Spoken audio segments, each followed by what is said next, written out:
How to apply SealGreen E10 Epoxy Sealer. In this video, what we're going to show you is after you've done your color and you allow it to dry 12 hours or a little more than that. To do the application, you will need to have some roller covers, some paint pads, 4x6, and a small brush to apply the product down. The first thing we're going to do is we're going to go ahead and trim the floor. As you can see, our whole floor is nice and dry. You can see where an area where the door needed to have color and no color.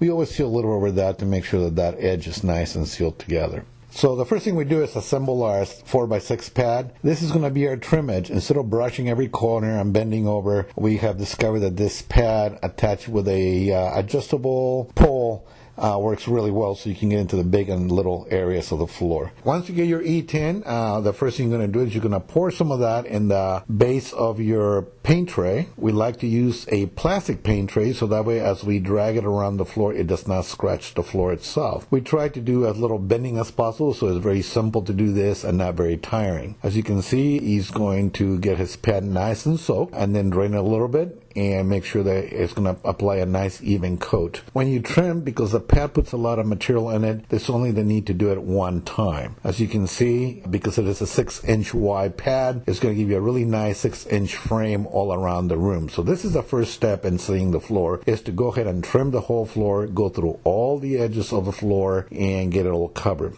One of the beautiful things about our E10 sealer is that even if it dries, it's not going to create a dry line or a frame that is visible when you finish your project. Take your time, get it done. By doing it with this method, you avoid trying to wrapping the walls and covering and a lot of extra work. So just go ahead and trim the whole room. That may take you 10-20 minutes, depends on the size of the project, or it might take you a couple hours.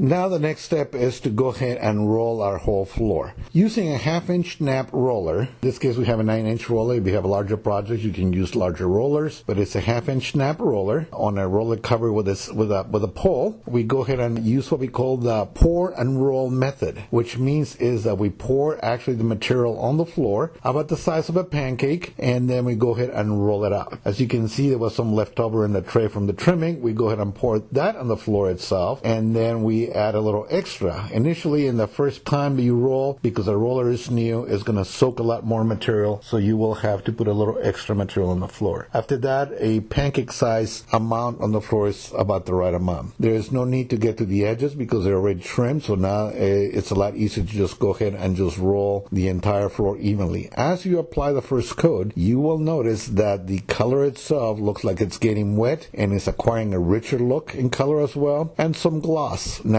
be aware that this first coat is primarily to enhance the color and to seal the floor. The E10 Epoxy Sealer is a vapor barrier sealer designed to work in floors below grade, like basement floors, and it's also a vapor barrier. If your floor has any type of humidity issues to certain levels, this coating will protect and maintain your floor looking great all the time. Also, because you seal the humidity out of the floor, it's going to be a lot warmer than it used to be before you actually started working on your floor. As you can see, one of the key things is not to leave any white marks of the sealer or any puddles of the sealer. Just spread it evenly. We like to use one hand as opposed to two, so we can get a nice even spread coat through the whole floor. Take your time. If you get bubbles, that means you're rolling too fast. So you just want to take your time and do it slowly and nice and even, and that's going to give you a really beautiful floor. One of the beautiful things of this product is that if you have to stop, it's preferable you stop in small areas, but it does not leave a dry line from starts and stops. So we'd like to get the whole job done at once, so that way we can come back in a little while later and do it again. As you can see,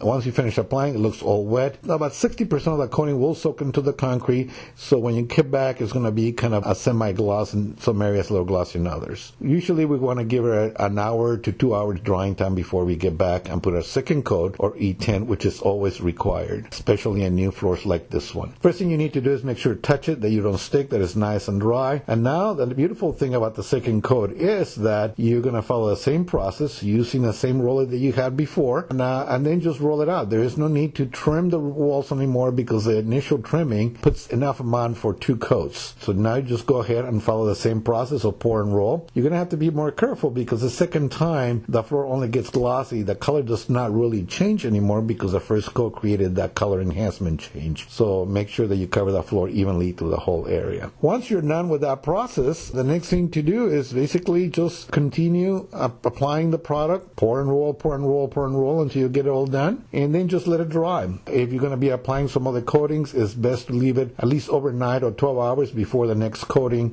is applied. If you're going to apply a third coat of E10, then you can wait an hour or two and then apply it. As you can see here in the video, after 12 hours, here's the floor with the 2 coats already on it, a nice even gloss. You can see the reflection of the lights and the richness of the color. For more information on this product, visit www.SealGreen.com.